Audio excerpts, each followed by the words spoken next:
Behind me is the Oklahoma City Museum of Art here in Oklahoma City, Oklahoma. And inside right now is the largest exhibition dedicated to Hollywood's costume designer, Edith Head. So let's go take a tour.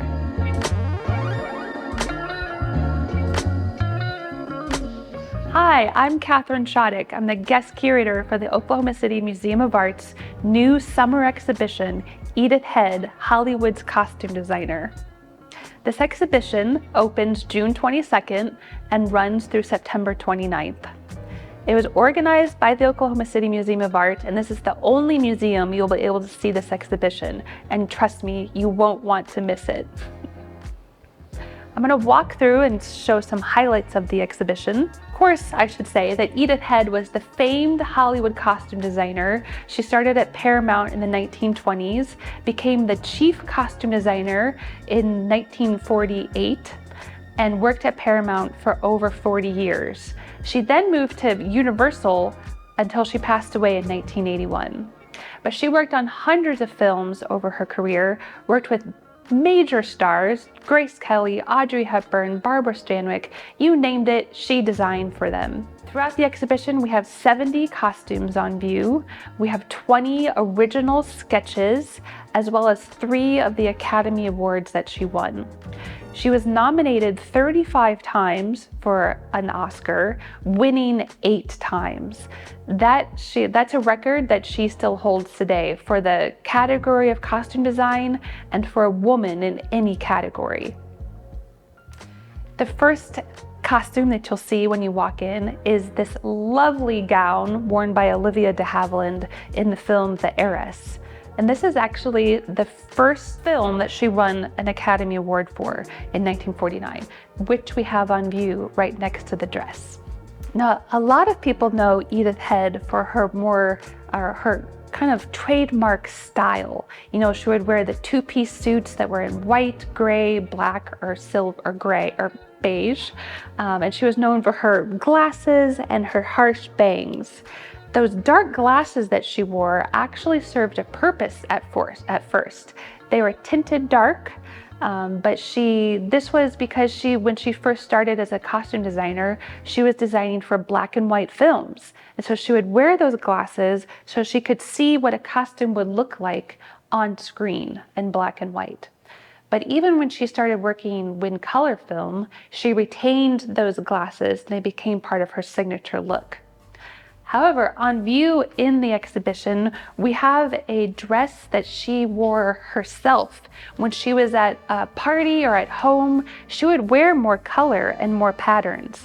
It was really when she was at the studio and she had to be, Edith Head at work is when she would bring on her trademark look. There are a number of different sections throughout the exhibition that have kind of their own vignette feel to them. And this is because Edith worked in a variety of different film genres. She had that skill and that capability to design for basically any script. She could do formal gowns, which you see on view here. And she was particularly known for working very closely with the actresses that she designed for. She would watch how they moved, their particular body traits, what made them feel comfortable, and she would combine that with a costume for the character that they were playing. And because of this, she had many actresses that were loyal to her and just wanted to work with Edith Head for every film that they created. This is definitely a highlight in the exhibition. This was a film worn by Barbara Stanwyck for the film The Lady Eve. And we have this photo here of Barbara Stanwyck wearing the dress. And even though she's clearly a stunningly beautiful woman, she said for the first time when Edith Head designed for her, it was the first time that she truly felt beautiful herself. And so I think that says a lot about how Edith could help an actress kind of transform and become their best version of themselves. So I love to highlight these 2 costumes here. These were worn by Veronica Lake, who is a big celebrity for a very short amount of time in the 1940s. She was known for her long, wavy blonde hair, but she was an extraordinarily petite woman. She was only 4'11", and Edith Edith said she had the tiniest waist in Hollywood. At the same time, Paramount kind of tasked Edith Head with making Veronica Lake a bombshell, kind of to give her that sex appeal. And so Edith had to kind of work her magic. She said she was a camouflage artist and worked that magic through the costuming. So she would do a lot of floor-length gowns for Veronica Lake so she could add the heels and make her a little bit taller on screen. She would do specific cuts, like this V-neck cut, to help elongate Veronica Lake on the screen. And then she would do a lot of vertical interest in the costuming to help draw the eye up.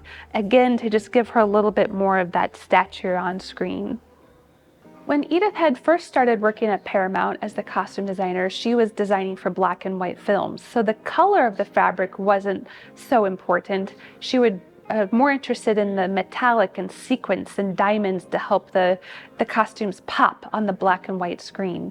However, with the invention of color film, suddenly color was extraordinarily important in the costuming, not only for the clothing, but also to make sure it fit in with the colors of the set and work with the lighting on set.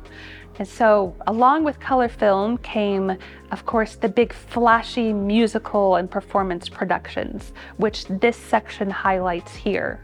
You see a lot of bold, bright colors, a lot of beadwork and sequins, and just anything to make those musical productions just pop on the screen.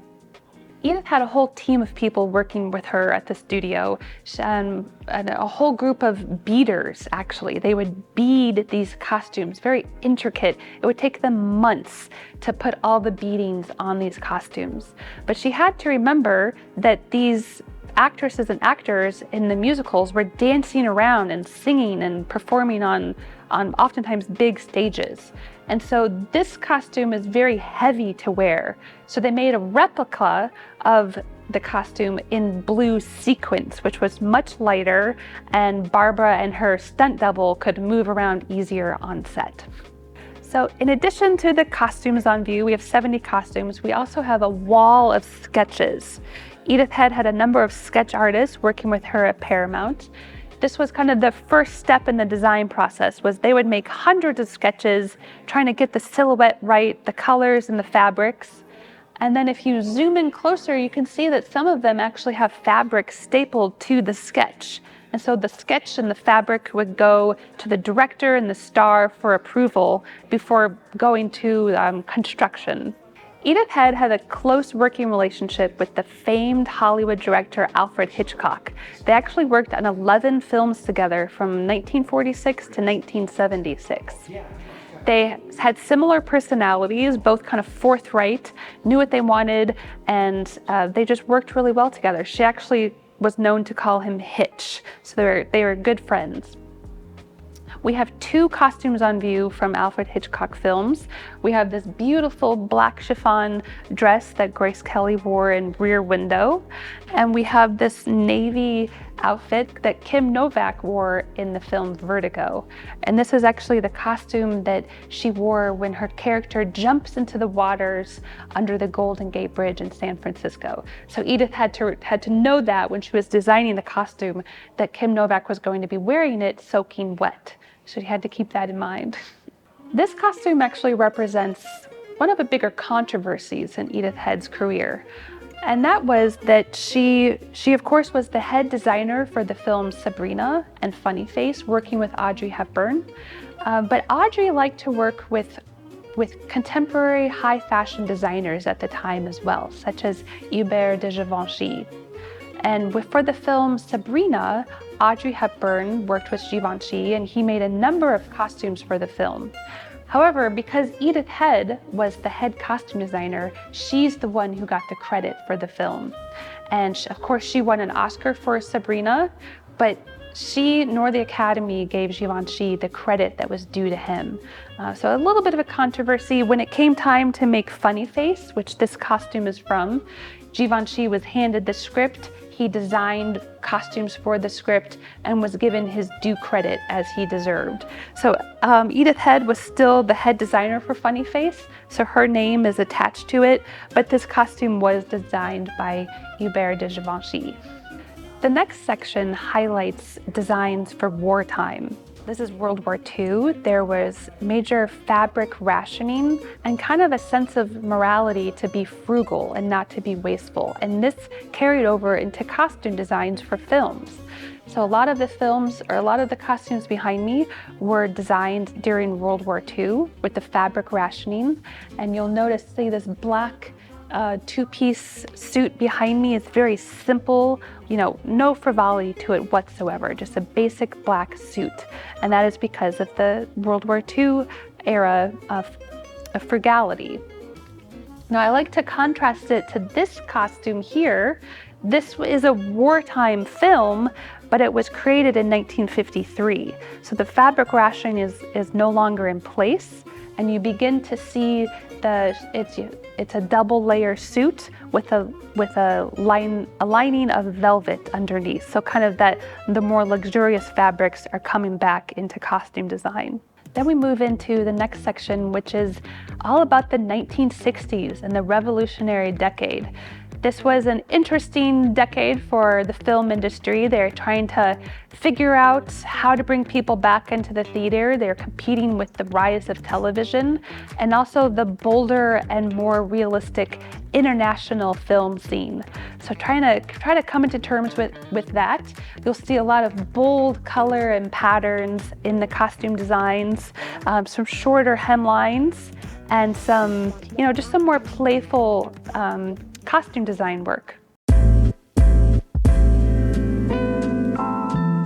We've come to the last section in the exhibition. This highlights some of the historical period costuming that Edith Head did for such films as enormous epic biblical films, westerns and dramas, all the way up to the 1930s biography on Jean Harlow, played by Carol Baker. The historical films were huge undertakings. They had huge budgets, enormous casts, and oftentimes, 5 or 6 different costume designers on staff. So Edith would be relegated to 1 or 2 of the lead female actresses, and she would have to collaborate with the other costume designers on staff. So the bulk of the costumes on view in this exhibition highlight her years at Paramount, which were really the height of her career. She left Paramount in 1967 and moved to Universal, actually at the invitation of Alfred Hitchcock. She worked for Universal until her death in 1981. Edith Head, Hollywood's costume designer, is on view at the Oklahoma City Museum of Art through September 29th. Be sure to check out the variety of programming that the museum is organizing, including a film series that will highlight a number of films and costumes that you see within the galleries.